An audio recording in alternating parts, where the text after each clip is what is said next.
ملحدین یہ کہتے ہیں کہ جو سائنس ہے اور جو نیچرل لاز ہیں یہ ہر چیز کی ایکسپلینیشن کرنے کے لیے کافی ہیں، یعنی کسی بھی شے کے وجود کو بیان کرنا، اس کی تشریح کرنا، تو کسی بھی چیز کی وضاحت کے لیے سائنس کا جو ایک نظریہ ہے یا سائنس کی جو تھیوری ہوتی ہے یا سائنس سے حاصل ہونے والا جو علم ہوتا ہے یہ کافی ہوتا ہے۔ تو وہ سورس آف نالج صرف سائنس ہی کو سمجھتے ہیں، تو یہ ایک بیماری ہوتی ہے الہاد میں کہ وہ سائنس ہی کو عقل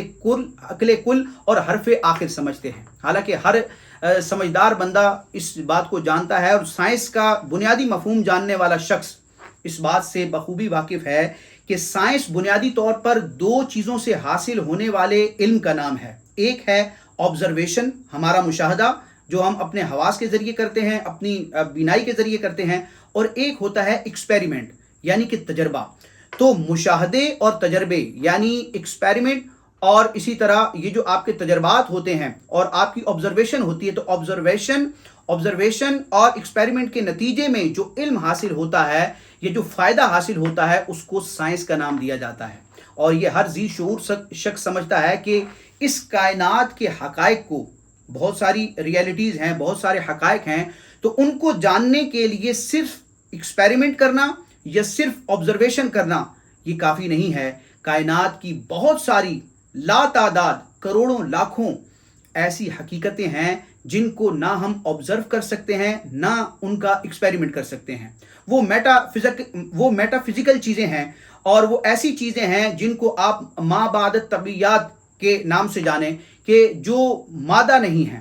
تو ملحدین جو ہوتے ہیں وہ صرف مادے کو اور اسی طرح جو انرجی ہے اس کو ہی سب کچھ سمجھتے ہیں، اس حصی اور مادی دنیا ہی کو سب کچھ سمجھتے ہیں، اس سے ماورا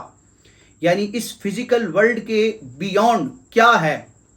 اس کا وہ انکار کرتے ہیں۔ تو یہ چیز ملحدین میں پائی جاتی ہے کہ وہ سائنس کو ہر چیز کی ایکسپلینیشن کے لیے کافی سمجھتے ہیں۔ وہ یہ سمجھتے ہیں کہ سائنس کے بعد ہمیں وحی کی، پیغمبر خدا کی، قرآن کی، اسلامی کسی تحقیق کی، نالج کی اور وحی الہی کے ذریعے اور الہام کے ذریعے آنے والی کسی حقیقت کی ضرورت نہیں ہے۔ سائنس ہی ہمارے سارے مسئلوں کو حل کرنے کے لیے کافی ہے، حالانکہ سائنس کا مفہوم اس بات کو ڈینائی کرتا ہے۔ تو یہ الہاد کا ایک مختصر مفہوم ہے۔